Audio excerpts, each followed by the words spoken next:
Thank you everyone for joining us this afternoon. My name is Liz Chege. I'm Festival Director of Africa in Motion Film Festival, which takes place in Scotland.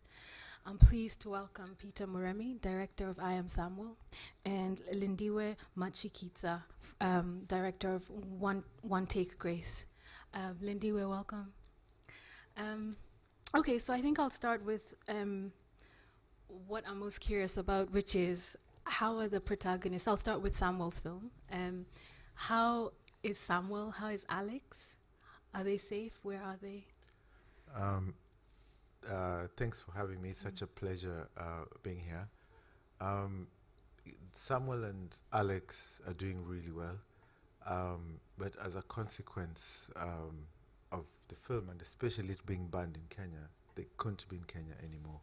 So Samuel and Alex are in Europe actually. Samuel is in Sweden, Alex is in Germany, and they're just starting the new new life, a new journey. Yeah. And his parents? The parents are back at home in the village, still farmers, and the father is also a preacher, and life goes on, still normal life. Mm. And how about your protagonist, Lindiwe? How is Grace doing? The film touched on such sensitive subject matter.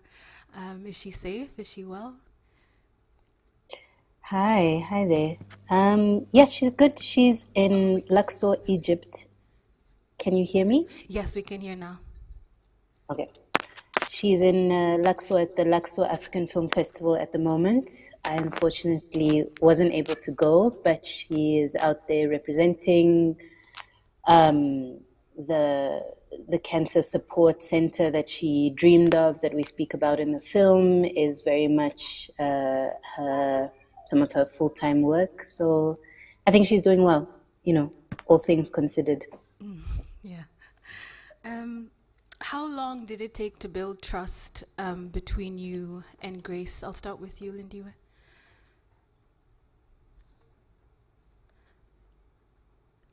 Shall I repeat the question?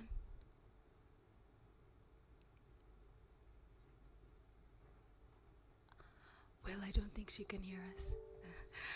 But I'll direct the I same hear question. you now. Okay, great. I hear you now. I saw you talking. My question was, how long did it take you to build trust between you and Grace? Huh. That feels like something to ask her from her side as well. We both met as actors on a film set over a decade ago, and I think there's already a kind of immediate, chatty trust of a sort that happens when you're in between takes, and you occupy a similar position on set as two female actors. So it was quite quick, but I'm pretty sure she began to trust me more when I finally came to her place after a year after I met her, and came and just asked her about her life with no kind of nothing I could promise. And I think if you asked her, I think she might say that that was a big sign of some kind of commitment, some kind of trust. How long did it take to make the film I can't with hear. Grace?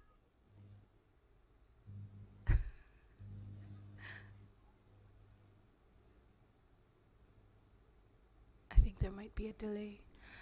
So I'll direct the same question to Peter. How long did it take to build a relationship with Samuel? Um, the filmmaking process was 5 years, but I think, especially for Samuel, I think the trust is built over time. But I wanted to make a film about the experience of a queer man in Kenya, and Samuel, for him it was really important for especially his narrative. Uh, Especially he's a poor queer man. It was never told, and in his village, he said before him he didn't know any grown man who was queer because those stories were almost very hard to find. So he said, yes, let's make the film, and he's the character because he had his own agenda and I had my own agenda, so our agendas aligned in a sense. And the thing is, now with time, even when I compare my filming in the first year and when I was filming in the third and fourth year, they're completely different because by then we were much closer. We completely knew each other well. And so that filming was much better because we were closer. And how did you meet? Through a mutual friend. The idea of Samuel actually was, it started, someone really close to me who is queer was having really difficult situation with the parents. And I remember being a storyteller, wanting a film to show the parents that show this is other African people, parents, children are going through the same. And at that time, I couldn't find a film that I could feel was relevant. And that's when I said, I'm going to make a short film. And then it ended up being Samuel. And it took me 5 years, something I wanted to make in 1 year. But that's why I wanted to make the film. I'm sure I speak for everyone here that we're glad that you made it. There's a lot of harrowing subject matter in the film. For example, the graphic violence at the start of the film, and the testimonies and previous work of yours that I've seen that dealt with suicide in Kenya. And I wondered, how are you protecting yourself in this process? How are you taking care of yourself when you're dealing with this? In a sense, because also this people that I work with in the film, I find like if I don't do it, especially because for me it's been a mantra that especially the voices that are underrepresented is so important. So first of all, because I feel like there's that duty to do that, that is precedent above everything else. But what I do, and this is very important, like after the project, I've finished the film, I go back to the communities, and normally we have, I could say almost like counseling sessions, like when we watch the film together, we talk about it, we talk things that touched us, things that were uncomfortable with me or them, they can speak up. And I found like this way of releasing, especially with actually the people who were in the film. For me, it's very helpful mentally, but also like a way of venting what we've experienced, because we're sharing the film and the experience, but also with people who completely understand what was going through. I was going through and what they were going through. The question is the same for you, Lindiwe. How did you take care of yourself when you were making this film? I think not very well. I mean, it's when I say we made it over more than 10 years, it's really that we made it in between the rest of our other lives. And so all the things that can happen in people's lives within a 10-year period, if you think about your own lives, happened. You know, children were born, people got sick, people survived illness, robbery, triumph, challenge, all of it. So I don't think there was any particular strategy other than normal kind of day-to-day routines and the things that I personally have learned to protect oneself through just not trying to burn out and all those kind of things. But yeah, I mean, I think that we very much have had a very supportive relationship throughout. So it's been a process of building this relationship, and so the care that has needed to be there when it's needed to be there is there. You know, it's not kind of over taken by the need to create some art. We'll stay with you, Lindiwe, for the next question, which is about how you mixed media in the film. I loved how you used collage and animation. How did you decide where to deploy that? And was it you that made those drawings? No, the drawings that I think you're talking about, not wanting to give away too much of the story to anyone who hasn't seen the film yet, but they were created by political cartoonist and artist Daniel Sixt Kakinda, who at the time was based in Lubumbashi. And I had met him before and had a chance to work with him on something, and I took him this little story, well, it's actually a very big story, and said, could we do something? Imagining somehow maybe that we would animate it in some form.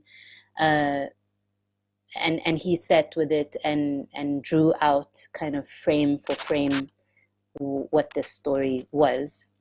And then it was animated without losing any of the kind of rough, sketchy, collage effect by an artist called Megan Judge, who's based in Johannesburg, many years later after the fact. So time has played a really big factor with this project in that, in a way, it's given freedom to the thoughts and the what if and how could we get around this and how do we give life to this and where could this idea fit, and that's how we've arrived where we are. In terms of the collage feeling that you're alluding to, I always have to mention Khalid Shamis, who's the editor of the film, because I was really uncertain that this could be something coherent.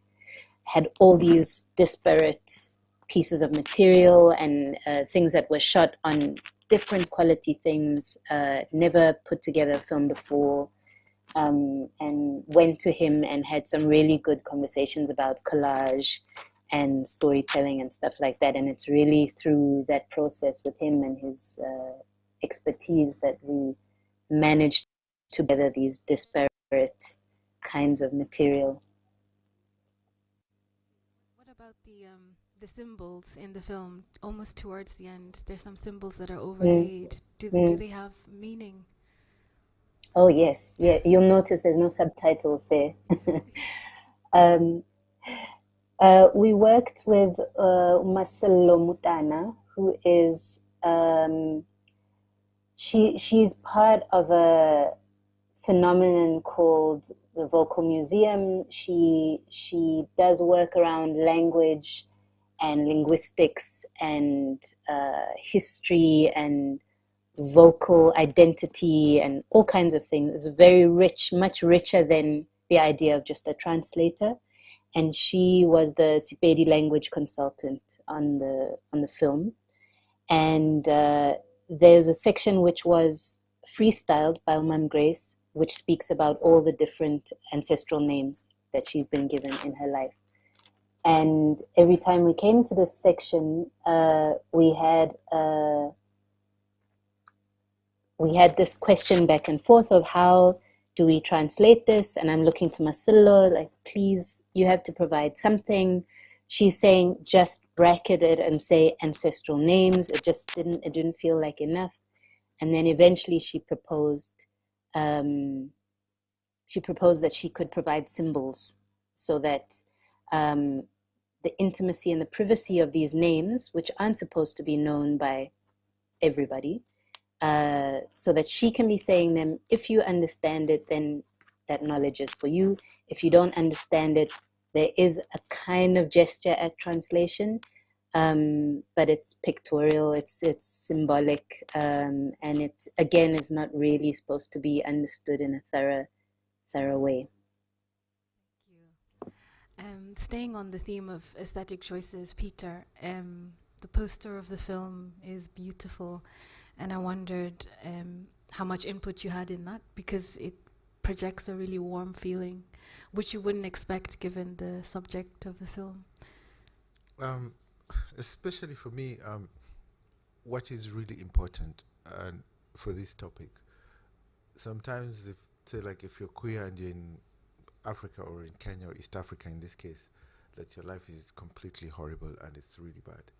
And I wanted to show that yes, there's a lot of difficulties, but also there's a lot of resilience. There's a lot of love. You fall in love. Like this is a love story between Samuel and Alex, and it was it was actually really important to also portray the positive aspects, the fun that Samuel and Alex have.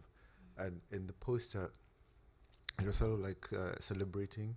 It was very celebratory. Like you could see, it's very African backdrop, and it had like a covered in a shawl, but in a very like a celebratory way, like I'm proud of who I am.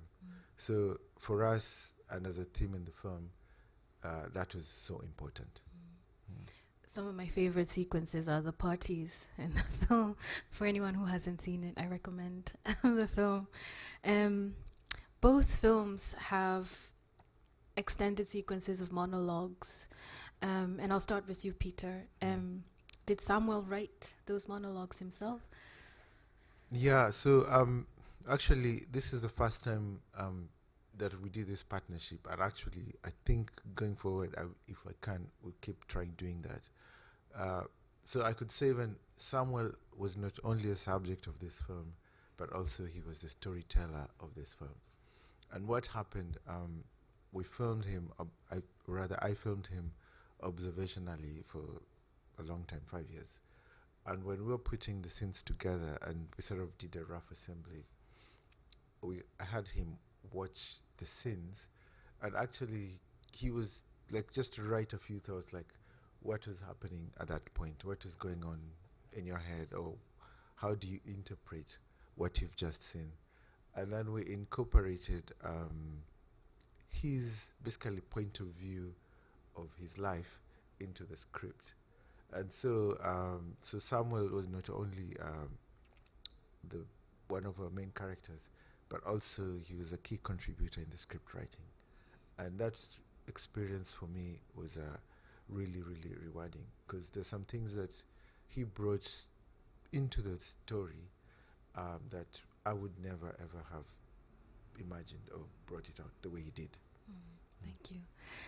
The same question for you, Lindy. Did Grace write her own words? Well, yeah, I mean, she lived her life. You know what I mean? And a lot of, I think it's part of her gift as a storyteller, which she funnels into doing performance work as well. In that she has incredible memory recall, and she tells really good stories. So a lot of the time, when I'd ask her to go over another story that she'd told me, it would remain the same, and her sense of timing and pacing and irony and all of that would always remain intact. So I'd say that the script, which is mainly the narration script, I would say, was me transcribing some of what she told me in various chunks, sort of episodic. And then it going through a process of her looking over what I'd written, approving some of the more poetic licenses that I took.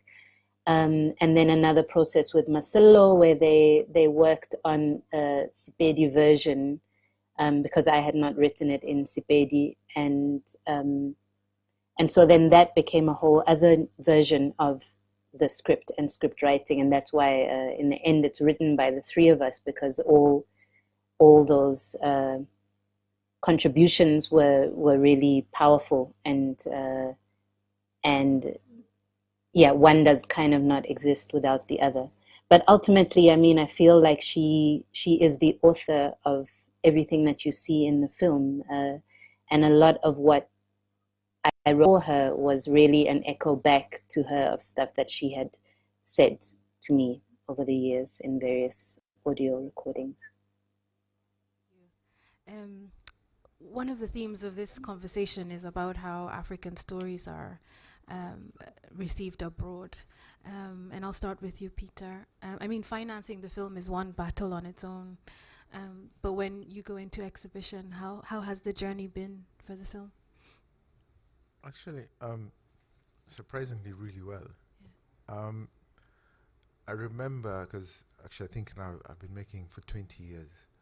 And so in the early 2004, 5, 6, when I was beginning, I remember when I used to try and pitch a story, like I'd like to do this, like looking for financing, even just a broadcaster. They tell me, if it's British, like we don't see the connection, like what's our viewers will not connect with it. What's the American angle? What's the British angle? And if that angle isn't there, we're not interested. But the digital revolution has completely changed mindsets and points of view. Um, so of of late, actually, it's been really impressive. Like we could see, as long as it's a good film, as long as it's a good story, like it's universal. Stories are universal, and I think, especially going forward, there's so much room for and hunger for African content, because that is, and especially when I say for, yes, there's been content before, but even I've been part of some productions that I could say the voice, it's not actually the point of view of what the African narrative should be to the world, and sometimes it's how people perceive how we should be. But now I think there's a lot of chance of actually telling very authentic voices from Africa to the world, and actually that really do well. And some films are really doing well at the moment. Yeah. Is it still banned in Kenya? Sadly, yes. My film is banned in Kenya, but it's available across Africa, and actually it's doing really well. It's available for free, and the rest of Africa is watching it. And in Kenya, we're still battling. Let's see what happens. The same happened with Wanuri's film Rafiki. For those who might not be aware, it's still ongoing, that case. And how about you, Lindiwe? I know the film is new. Has it been screened in South Africa? How is it traveling? It hasn't actually. This is the big homecoming that we are waiting to achieve. We had a little preview, which was to raise funds for Mum Grace's cancer support program before we left for IDFA last year. So a very small audience, mainly of friends and family, saw it, but it was received really well in that quite friendly audience. So we're looking forward to a bigger conversation. I mean, it also has played in several festivals outside of South Africa already, which is very exciting and wonderful. But there are conversations we're itching to have within South, or at least Southern Africa, if not the rest of the continent, because I think it's a very South African film in many ways. You know, there's a lot of unexplained references that South Africans would really understand in a very personal, on a very personal level. So, yeah. And Peter, for the release of your film, there's a discussion guide. Was that made by your team, or was that the exhibitor? How did that come together? Oh yeah, so because my film is about the story of a queer gay man, and sometimes in Kenya, even I could say in East Africa, it's a very politically charged issue, and audiences, especially when people are watching in a group, they could miss the point of the film because they talk more about the politics and not about what the film is about and what is Samuel, in this case Samuel, was going through. So we thought, which was the point of this film, to have constructive dialogue about LGBTQ plus rights in Kenya, and a discussion guide sort of helped that. So it was so important. We came with that idea so that when people watch, it could be 5 people, 10 people. When you watch it, you can download the discussion guide. And it's a very constructive way of breaking down, first of all, the reactions we have personally to the film, but also asking the really important questions that can help further LGBTQ plus rights in Kenya or Africa. I only have a couple of questions, so I just wanted to pause here in case anybody has in case that anyone in the audience has a question. Hi. So other people that don't know, I work for the Glasgow Film Festival. And I'm just wondering to hear from both of you about if you had like a festival strategy or if you had certain film festivals in mind when you were about to release the film and what that process was like for you both. Okay. Yeah, go first. Yes, we had a festival strategy, and especially for us, it was very important because basically we were working our way back home in a sense. So we sort of were trying to map out a route actually that can give us the best possible publicity so that in a sense people back home can like take the film seriously, and our hope was maybe the authorities can sort of like, this film has been embraced internationally, maybe we should not ban it. So that was a strategy, and we did really well. I remember we premiered in Hot Docs, showed at the Human Rights Watch Festival in New York and London. We were at the BFI. So I think we showed over 20 festivals before even going home. And audiences loved it. The press, we got really good press. But didn't do anything to achieve our goal, which was for Kenyans to watch it. So we tried, but we didn't get the result we wanted back home. Like eventually, audiences loved it, but for us, it's so important for it to be seen in Kenya, and that was so sad that didn't happen.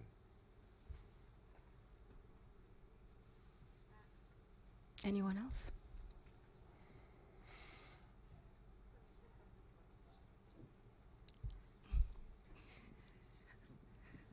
Sorry, just super quickly. So this is something I like to ask African filmmakers because a lot of us in the diaspora, it feels like there's a bit of a distance oftentimes when it comes to works of art. And I just was thinking, who was your audience when you were making the film? Like even with the festival strategy aside, who were you making it for specifically? For both of you, sorry. We can start with you, Lindiwe. Thanks. About 3 years ago, we created a rough cut. That's the slowness of the process. And the thing that I really wanted to do was take that cut to Mom Grace's community in rural Limpopo province, which is in the north of South Africa. And the point was to link with her around the launch of her cancer support program, but also to test. I mean, the language is fully in Sepedi. We worked really hard for it to be really authentic, to feel like it's definitely coming from her and her friends and family. And so that was the very first community that ever saw this work in a slightly different version than it is now, but still it was super important, and in a way it's still the best screening we've ever had, in that the people that watched it knew the person it was about. It was also about someone coming from that area, going away on an odyssey filled with many challenges and triumphs, and then coming back and doing something unexpected and actually something that's inspired by all this struggle. So that remains the best moment, and in my mind then at least, that was certainly the main audience for the film. That was the people around her and the people that she was trying to communicate to. On another sort of tier, I thought it would be really interesting to try and address. For anyone who's watched it, you'll know that she narrates it by saying, you did this and you will do this and you might find this, and addressing this invisible you, which is many, many people. But one of the yous are former employers of hers, who have failed to see her over many, many years. And obviously this is not an individual story in that sense. This is the condition of the relationship between domestic work and Black women of a certain age in South Africa. And so partly I wanted to keep an eye on being able to speak to those people, but also maybe people who feel more liberal, who think that they're not those, who are not being exploitative, and who are not being able to progress in their life on the backs of working class Black women. So that's partly it. Those are the two that I could identify right now in brief. I also wanted it to be speaking to herself, a kind of self-reflexive thing, and to me and to her children and to her mother and to all the people who have surrounded her in her life. Thank you. Towards the end of the film, there's some scenes where it looks like the film is being screened to an audience. Is that what you're referring to? Is that that's amazing. Thank you. Exactly. That's the moment. Yeah.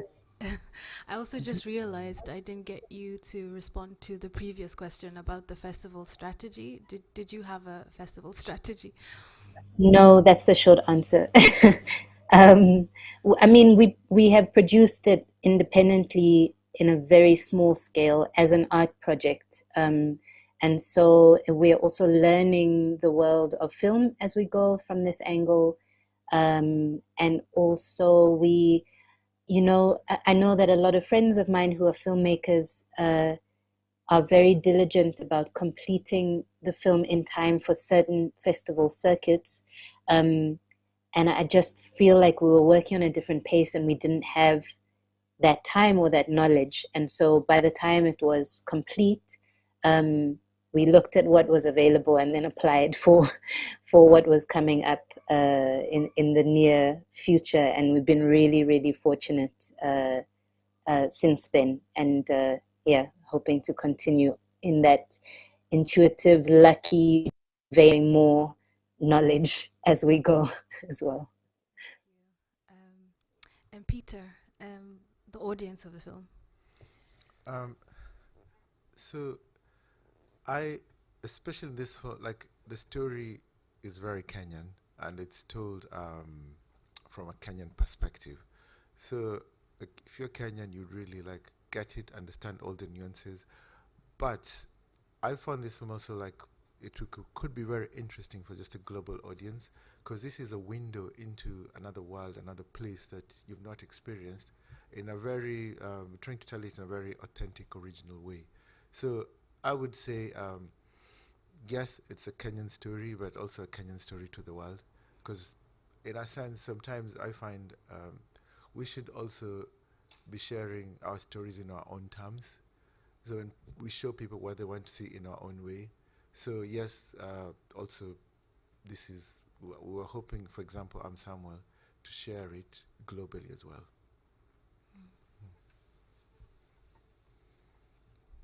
Anyone else? Okay, I'll carry on.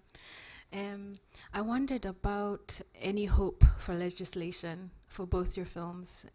We'll start with you, Peter. In terms of decriminalizing homosexuality in Kenya, which is also my home. So this is very personal for me. It's a very frustrating question. Oh God. It's the thing is, sometimes change should happen, and for me, like, should have happened even before I was born. It's sad that this time, like, some people, some Kenyans are being told they're less Kenyans than the others. They have less rights than other Kenyans, depending on your sexual orientation. So that is sad. That in fact, even that's the situation. But what I've seen progress, and sometimes the frustration is it's moving slowly, but I've seen progress. Like there is fight for change. There is it's been challenged in court, and especially in the press, in films like I'm Samuel, in Rafiki, like also it's playing a role in having that debate. And what is true is without having debate, we will not have change. So the debate is happening, and the fact that that's happening, that's a positive. Because I remember some time back, even that debate was not happening. So I am, in a sense, hopeful. I don't know whether I'll be having a walking stick or I'll be dead, but there's a debate that's happening, and that means change will come. For anyone in the audience who may not be aware, we have, for example, politicians who are openly gay now running for office and so on. It's still very dangerous for them. But yeah, something's happening, which is good. How about you, Lindiwe? Is there any legislation or is there any hope for protection for domestic workers in South Africa, or even women's rights, based on Grace's story, which was really deeply moving?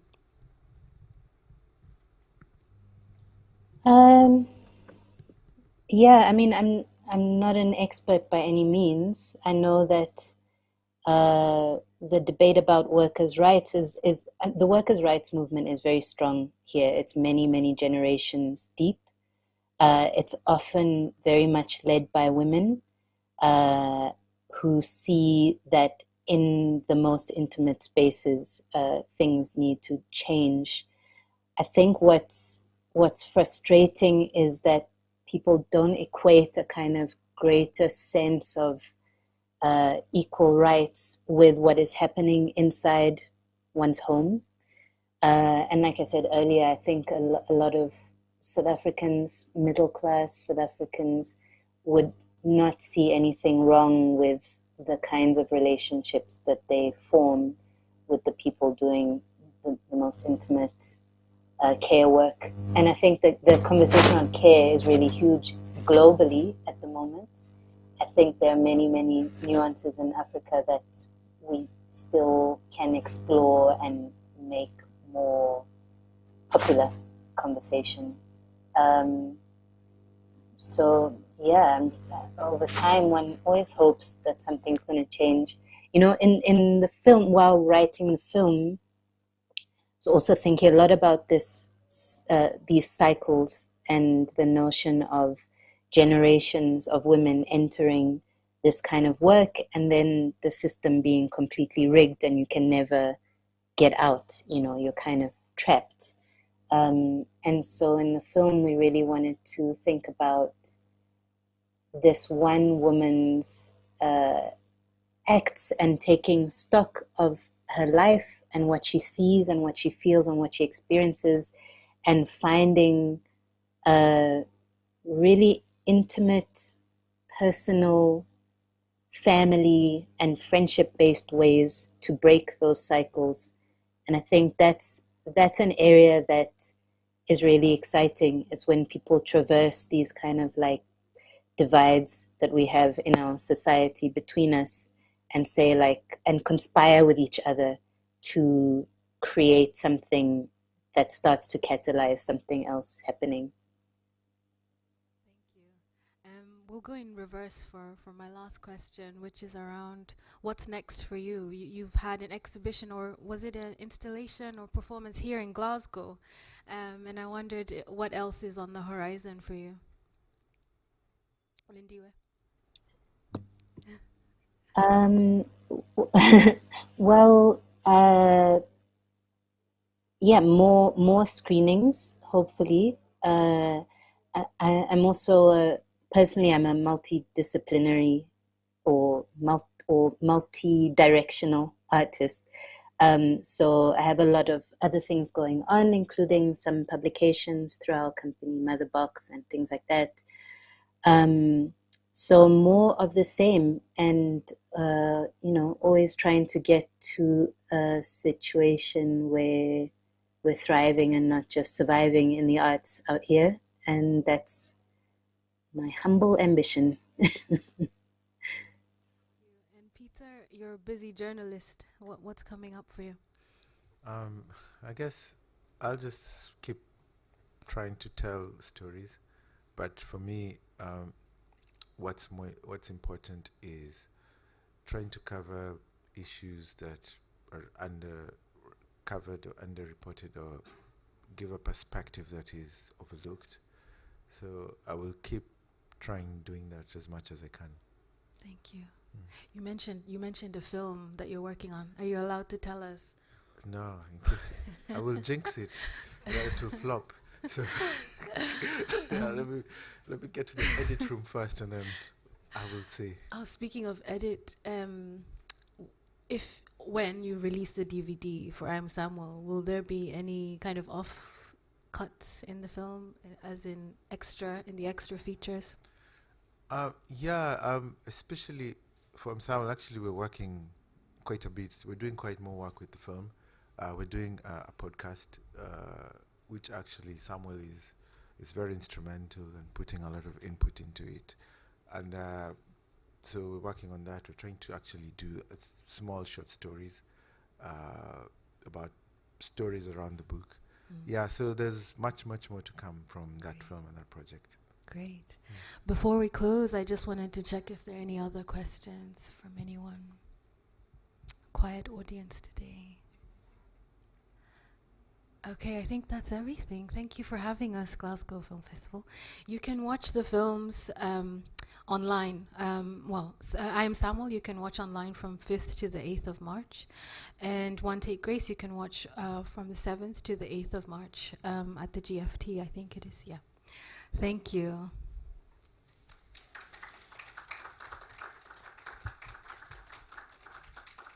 Thank you. Yeah, we did okay. Yeah, it's really good. Yeah. I highly recommend you watch One Take Grace.